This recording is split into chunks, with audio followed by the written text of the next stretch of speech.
Hi guys, this is Trisha with Trisha's New Journey, and I'm just checking out the van where our trip is scheduled for next weekend, my road trip. And it was supposed to be a solo road trip, but now my two daughters, after they found out where I was going, now they're coming, but they're driving their own transportation, sleeping in their own transportation. But I've put everything back in.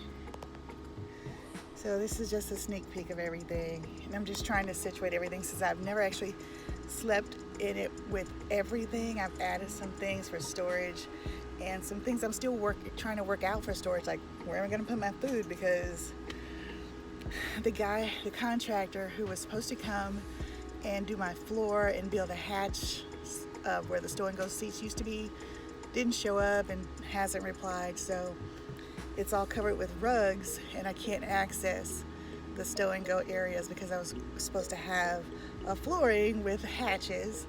So in the back I've improvised with that bench in the back, and it's brown, so I still need to cover it with something because I just want everything to match. But this so far is what I've gotten. And this is a AC unit. I'm trying it out to see how it works. This evaporative AC. So I'm just sitting here in town in the back trying it out. But I also have that one that's has to be plugged into the Jackery. It's not battery operated. I found it at a thrift store for like $5, so I picked it up. But I also have the one that hangs on the bungee, but I was looking for it everywhere. I found out my daughter had taken it out of here and put it in her car. Like, oh my gosh. And here, let me see if I can turn it around.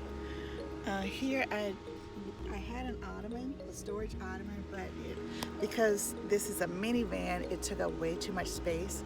So I found this, I guess, travel luggage piece at a thrift store. And I know the lighting's not great, but I'll show detail of everything eventually. But I'm just trying to put everything together and figure out where everything belongs and how everything's going to work before I do my first it was a solo trip, before I venture out and spend overnight in it without my husband, etc. So this was just a quick check-in and a quick sneak peek, and I will do a tour of the van, I guess, when we get to our destination next weekend and everything's set up and functioning, hopefully functioning, and I figure out how to use the portable stove that's stored underneath the bed/seat here, and my food and everything, my clothes and how they're stored, etc., etc. And I will check in with you guys in a later video. Oh, and if you would, please give this video a thumbs up, and if you want to follow my adventures, subscribe. I'll talk to you guys later.